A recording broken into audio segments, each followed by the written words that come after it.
Bem-vindos a mais um vídeo de programação em Rust, aprendendo a linguagem do zero usando a documentação oficial aqui do site. E agora, nesse vídeo aqui, a gente vai ver a última collection, a última coleção, tipo de coleção que tem aqui disponível no livro, né? Claro que tem mais outras, né? Mas aqui no livro ele posta só essas três.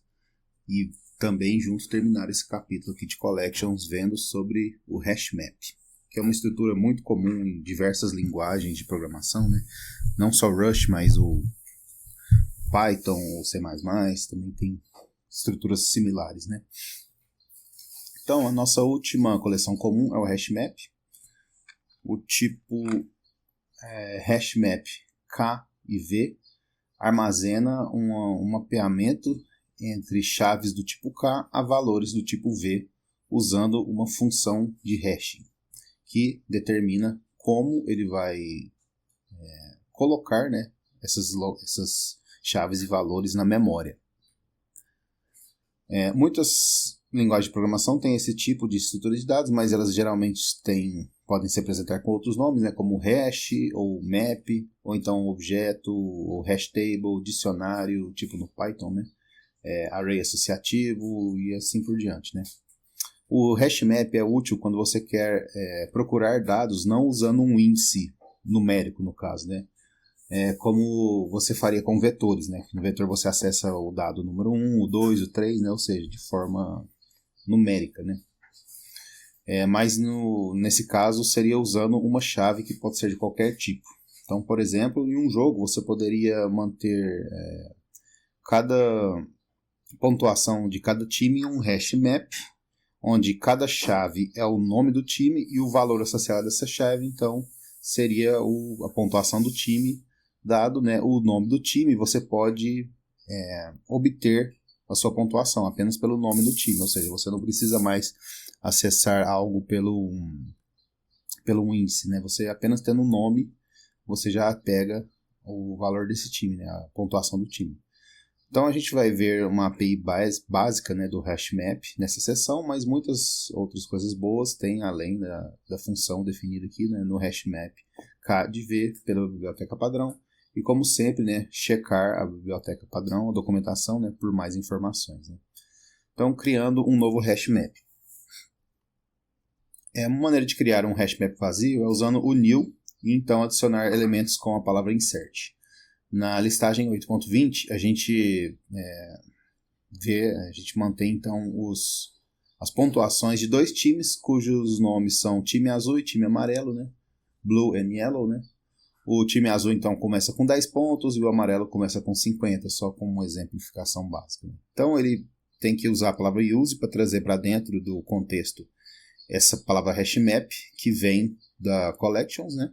Isso aqui é uma struct, né, que pertence a esse espaço de nomes aqui, collections. Ele declara, então, uma variável mutável chamada scores, e que é do tipo HashMap new, ou seja, isso aqui vai ser um HashMap, e depois ele, da variável score, ele chama a função insert, passando uma chave, que é uma string, chamada blue, né, azul, e um valor 10. E uma outra vez, uma chave yellow, e o valor 50. Então ele está associando essa palavra aqui, blue, azul, ao número 10. Ele está associando essa palavra aqui, yellow, amarelo, né, ao número 50. Então é exatamente como um dicionário, né? Você tem uma relação chave-valor. Você precisa então pegar, por exemplo, pontuação do time azul. Você sabe que o blue está associado ao 10, que é a pontuação dele, né? A variável, inclusive, chama scores, né, que é pontos. Então note que a gente primeiro precisa usar o use, né, do HashMap, da porção de coleções, da biblioteca padrão.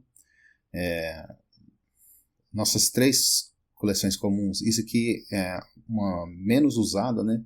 Então ela não é incluída nas características que a gente traz em escopo automaticamente no prelúdio, né? Por isso que você tem que trazer o use para ela não está automática disponível no prelúdio lá. Ou seja, daquelas, por exemplo, da string, né? Da string você não precisa trazer com a palavra use, né? Porque ela é muito mais comum. O HashMap também tem menos suporte na biblioteca padrão. Não tem, por exemplo, uma macro para construir ela, como a gente viu com o vetor ou com a string, né? Ou com formatação do string, né? Então, assim como vetores, os hash maps armazenam dados na heap. Esse hash map tem chaves do tipo string, que é essa aqui, e valores do tipo i32, que são o 10 e o 50, né? Porque como não está especificado o tipo, ele assume que é do integer de 32 bits. Então, assim como vetores, os hash maps são homogêneos, ou seja, todas as chaves têm que ter o mesmo tipo, e assim como todos os valores têm que ter o mesmo tipo também. Ou seja, se a gente quiser incluir mais coisas nesse score aqui, tem que ser nesse formato, uma string e um inteiro de 32 bits, né?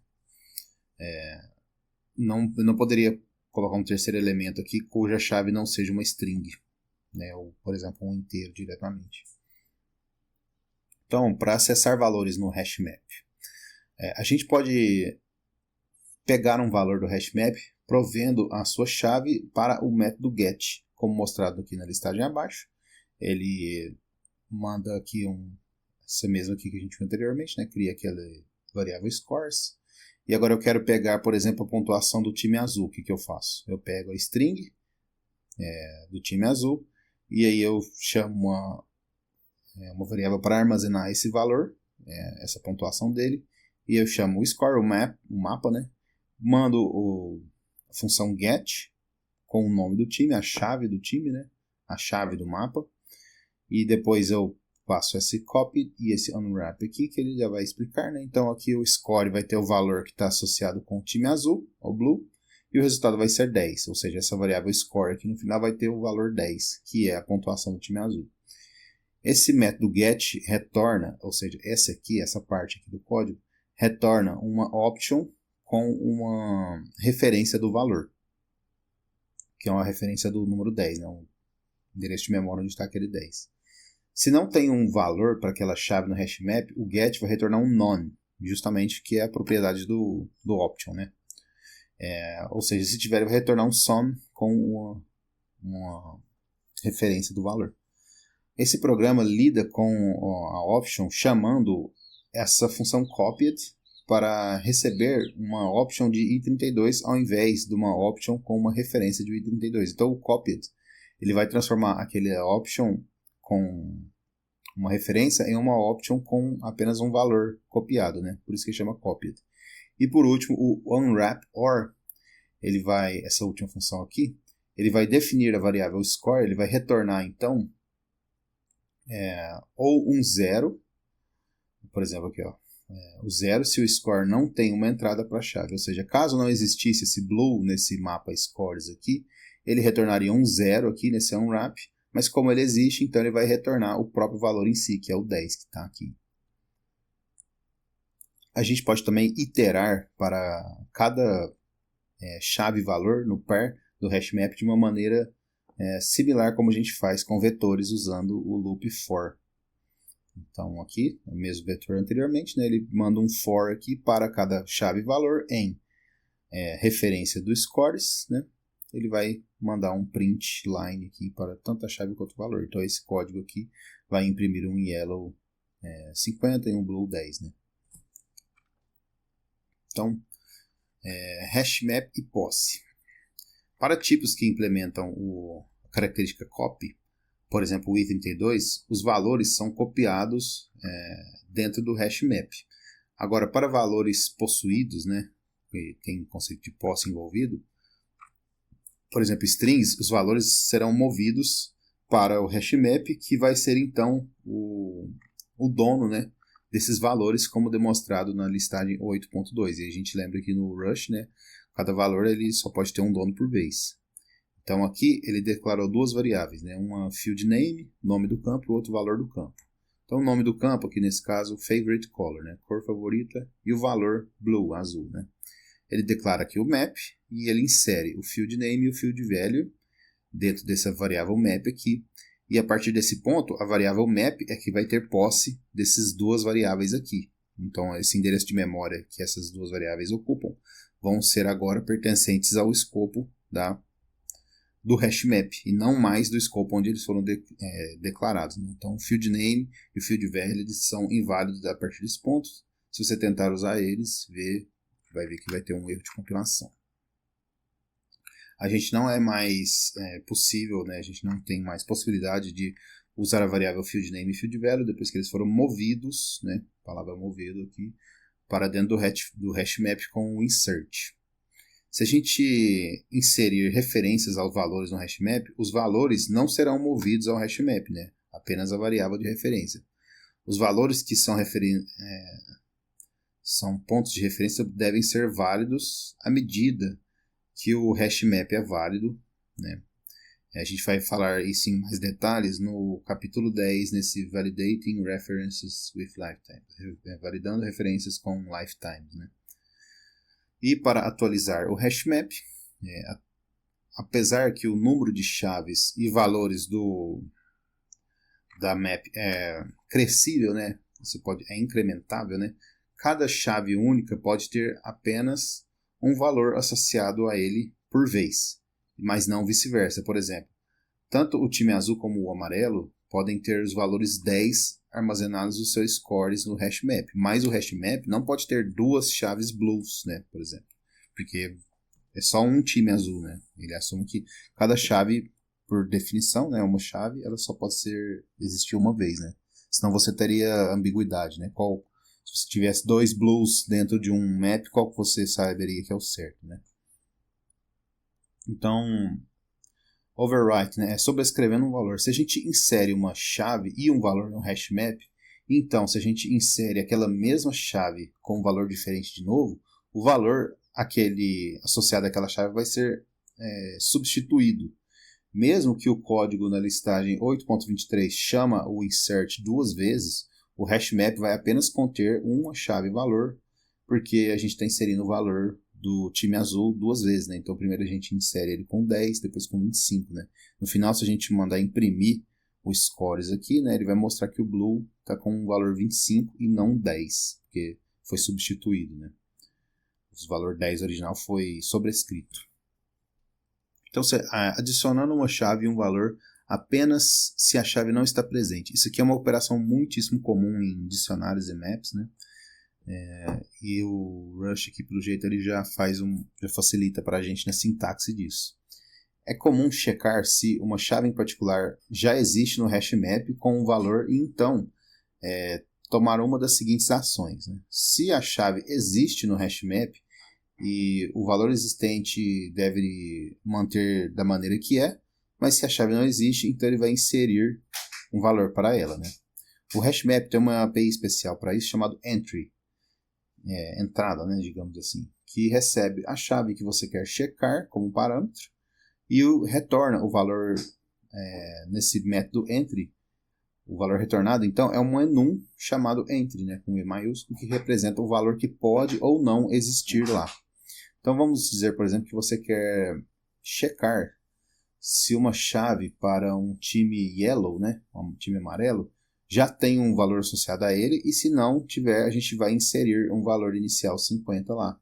E a gente pode fazer o mesmo para o time azul. Então, usando essa API entry, o código ficaria assim. Ele declara um map, depois ele insere uma pontuação para o time azul com o valor 10, depois ele usa essa entry aqui, que vai verificar se existe ou não. Então, ele vai chegar lá na variável scores e vai verificar, existe essa entrada aqui, yellow? Se não, vai OR insert 50, né? Então, se não existir, ele vai inserir uma chave yellow com o valor 50. Depois ele vai fazer a mesma coisa aqui. Com o entry, com a chave azul, existe essa chave aqui no caso? No caso existe, né? E ele tem um valor 10. Então, o OR insert não vai fazer nada, né? Ele não vai inserir. Então, rodando esse código aqui, o resultado final vai ser esse aqui. Vai ser um map que tem um valor yellow com 50 e um valor blue com 10. A primeira chamada ao entry vai então inserir uma chave para o yellow, porque não existe lá, com valor 50, né? Porque o yellow não está no mapa. E a segunda chamada não vai mudar o hashmap, porque o valor blue já está lá inserido. Isso aqui é muito prático, porque, por exemplo, em C++, até onde eu saiba, não existe uma coisa dessa. A gente teria que manualmente verificar se existe uma entrada lá no map. E se não existir, a gente cria, ou se existir, a gente faz o que for feito, que precisa ser feito, né? Uma outra operação bastante comum em hashmaps é atualizar um valor baseado em um valor antigo, né? Então, um outro uso comum para o hashmap é procurar por um valor de uma chave e então atualizar baseado com um valor anterior. Então, por exemplo, na listagem 8.25 ele mostra um código que conta quantas vezes cada palavra aparece em algum texto. A gente usa o hashmap com as palavras como chaves e então incrementa o valor para manter né, quantas vezes que a gente vê essa palavra. Né? Se é a primeira vez que a gente vê uma palavra, então a gente vai inserir um valor 0 lá. Então, é o que ele está fazendo aqui. Né? E depois vai ter que incrementar, né? Porque se a gente está vendo pela primeira vez, significa que tem uma vez, né? E não 0 vezes. Então ele cria um texto aqui, né? Hello world, wonderful world. Então a palavra word está 2 vezes aqui. Ele cria o map, depois ele chama esse loop aqui, text.split whitespaces, que pelo nome então ele vai fazer um split por espaços em branco, né? E aí para cada word, para cada palavra, ele vai map entry word, vai chamar aquela função entry, né, que verifica se existe ou não. Se não existir, então ele vai inserir com 0 e o or insert vai retornar esse valor ao count aqui, né? Ao count aqui, o or insert ele vai retornar então uma referência a esse valor. É uma referência na memória que vai estar armazenada no count. Então essa variável count ele vai conter uma referência em memória para esse inteiro aqui. E depois ele vai atualizar o count com mais um aqui. E por isso que ele não precisa acessar o mapa de novo, né? Porque como o count já é o endereço de memória onde está o valor, eu posso simplesmente ir lá diretamente e incrementar ele. E no final ele imprime o mapa, né? Então esse código aqui vai imprimir o word 2, hello 1 e o wonderful 1. Ou seja, a palavra word tem 2 vezes, a palavra hello tem 1 vez e a wonderful tem 1 vez. Você pode ver que o mesmo chave-valor é imprimido em uma ordem diferente. Então, lembrando de como acessar valores no hashmap, que a gente viu ali em cima, né? Que iterar sobre um hashmap acontece em uma ordem arbitrária, né? O split whitespace é um método que retorna um iterador sobre subslices, né? Que é aquela estrutura que a gente viu, slice de string, separados pelo espaço em branco do valor text. E o or insert é um método que retorna uma referência mutável. Esse or insert aqui, ele retorna uma referência mutável ao valor v, ou seja, uma referência mutável a esse 0 que foi armazenado lá. Da chave especificada, né? Para a chave palavra aqui, para a chave word, o valor vai ser, se ele achar, né, vai retornar uma referência. Se ele não achar, ele vai inserir um 0 e já pegar esse endereço de memória onde está esse 0. Então aqui a gente está armazenando, aqui a gente armazena uma referência mutável na variável count, de forma que assinalar a esse valor a gente precisa dereferenciar o count usando o asterisco, né, justamente porque o count é uma referência, ele não é o inteiro em si, ele é só um endereço de memória, um ponteiro, né?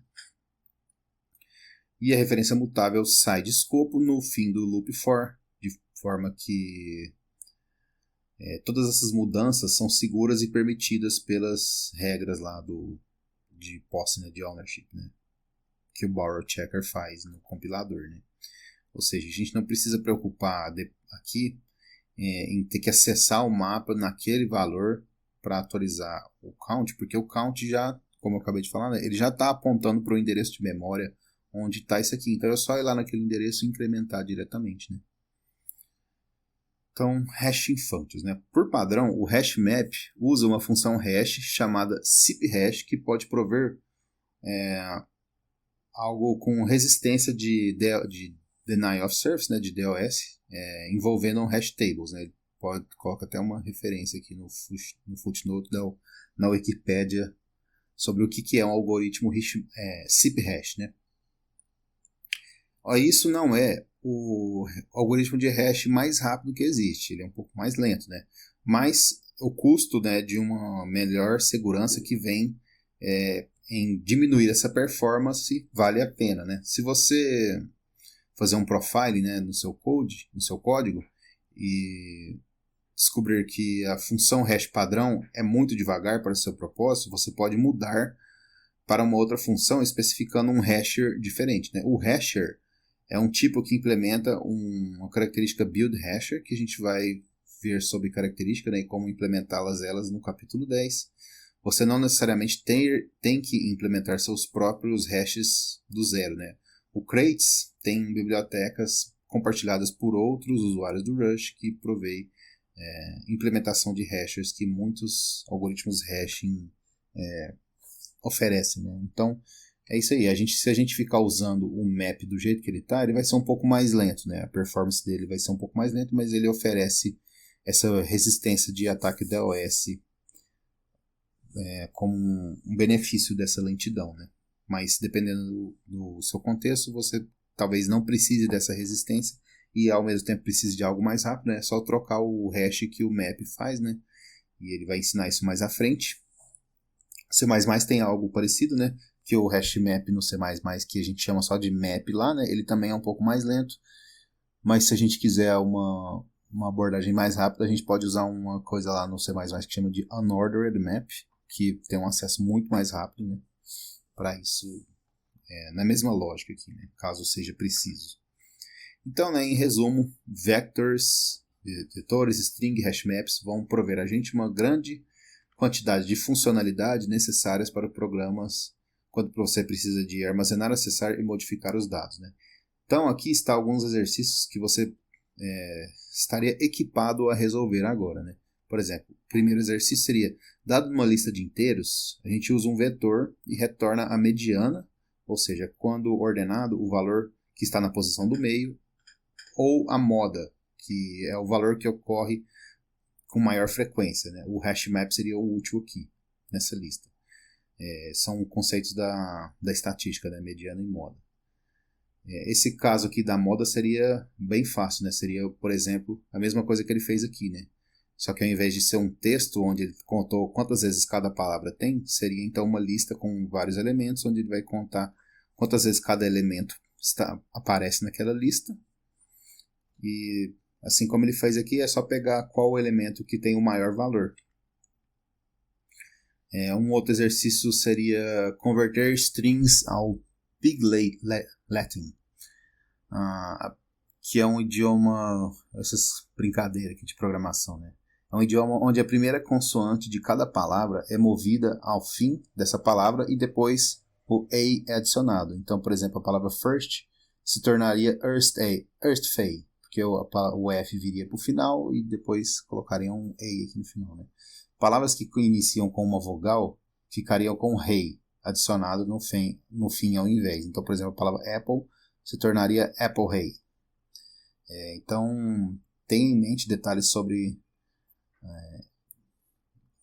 a codificação UTF-8 que a gente viu anteriormente, né, em strings, né? Isso aqui a gente teria que pegar o primeiro elemento, criar uma nova string, né, com esse elemento no final, e depois adicionar o A no final e fazer uma verificação, né? Se essa primeira string for uma vogal, eu mantenho a vogal lá e apenas adiciono o rei no final, né?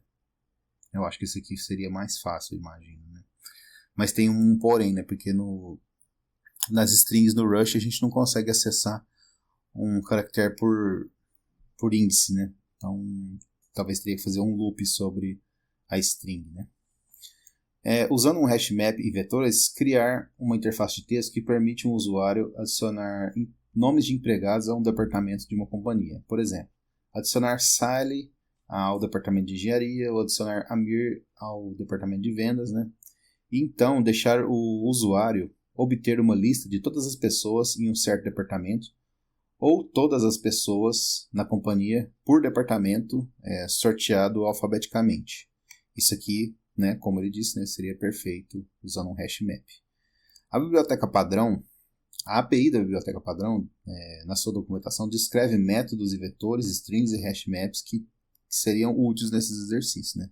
A gente vai entrar em mais programas complexos em quais operações podem falhar, então é uma hora perfeita para discutir